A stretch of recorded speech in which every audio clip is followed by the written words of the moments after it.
Every speaker has its place, whether large or small.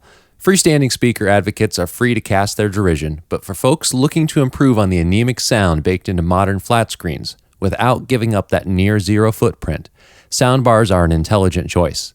In the HD Theater SB3, Klipsch has taken their trademark horn design, coupled it with a wireless subwoofer, and cooked up an easy way to improve sound with minimal impact on aesthetics. The subwoofer and its soundbar were each clad in styrofoam and polybag for secure shipping. The SB3 measures about 3 inches deep and can be mounted on the wall using the keyhole mounting option along with the included template, or using the included feet, which slide snugly into the keyhole slots for tabletop applications. First impressions were that this was a solid build that felt like a quality product. The width matched my 50-inch plasma almost perfectly. The control panel consists of a multicolor status LED for 3D mode and remote programming, buttons for source, mute, volume up and down, and a second multicolor LED for identifying the selected source. There is no power button. The soundbar sleeps automatically after approximately 10 minutes without a signal. On the back, there were connections for power, RCA and optical inputs, and a power switch. On the right end is a third input, a 3.5mm jack for easy connection of a phone or music player. The subwoofer is finished in a near-seamless matte black vinyl with rounded corners. The only controls on the subwoofer are a power switch and a gain control, as the subwoofer connects wirelessly with the soundbar. Setup was foolproof. Simply connect your inputs and power cables, power on both the subwoofer and the soundbar, and they wirelessly link within a few seconds. There is no auto setup routine for level matching the subwoofer and soundbar, so the Type A's will need to break out an SPL meter and some test tones, while the Type B's will just adjust to taste. The Quick Start Guide does provide a step-by-step on remote programming.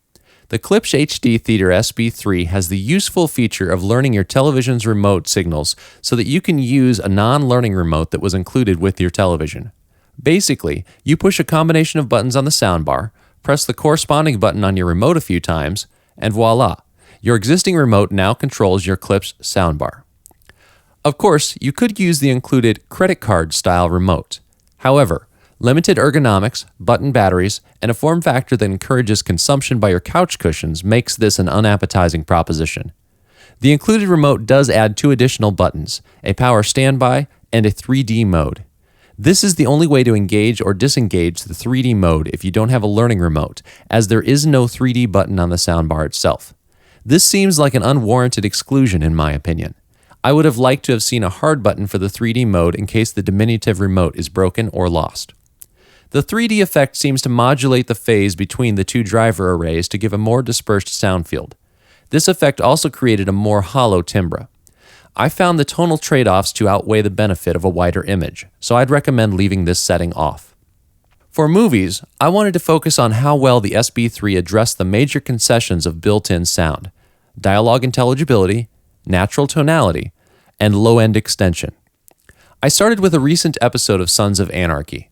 With lots of on-location scenes full of atmospherics, heavily accented dialogue from actors such as Tommy Flanagan, and the throaty roar of straight-pipe motorcycle exhausts, this series is a perfect opportunity to examine all 3 focus areas. Throughout the episode, dialogue intelligibility was good, tone was natural, and low-end response was much better than I had expected. With the everyday content test assuredly passed, I decided to move on to something more torturous. I decided to test max low-end extension and check for high output distortion by playing the final fight scene from Pixar's latest, Brave, at maximum volume. Keeping in mind that my listening room is a larger, open room, the SB3 remained full and distortion-free, though I wanted for more output. In smaller, sealed rooms, like my guest bedroom, the perceived output of the SB3 was closer to theater levels. Most impressive was the performance of the subwoofer. Considering its own merits, the performance is realistic and belies its diminutive stature.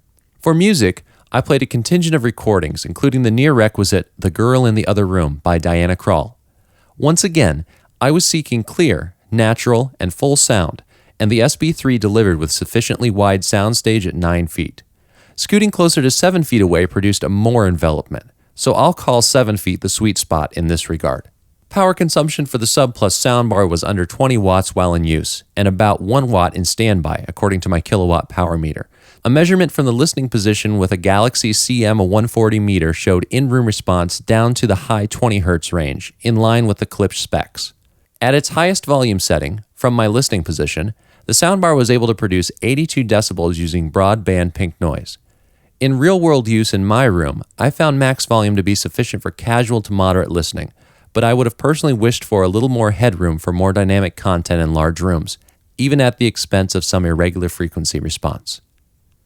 For minimal footprint, there's no substitute for the soundbar form factor. The Klipsch HD Theater SB3 would be a perfect complement to a 50-inch or larger flat panel, whether wall-mounted or sitting on a stand. At an MSRP of $800, the SB3 is squarely in the premium soundbar market for those with both a discerning aesthetic and acoustic taste. The fit and finish communicates quality, and the sound is competitive with similarly priced component systems. Among soundbars, the SB3 is one of the best that I've heard, with clear, natural tonality and a strong low end. Improvements in a more tonally balanced 3D mode and a little more output would make this close to perfect. For anyone looking for a performance soundbar without a strong priority on pseudo surround modes, the Klipsch HD Theater SB3 should be in consideration.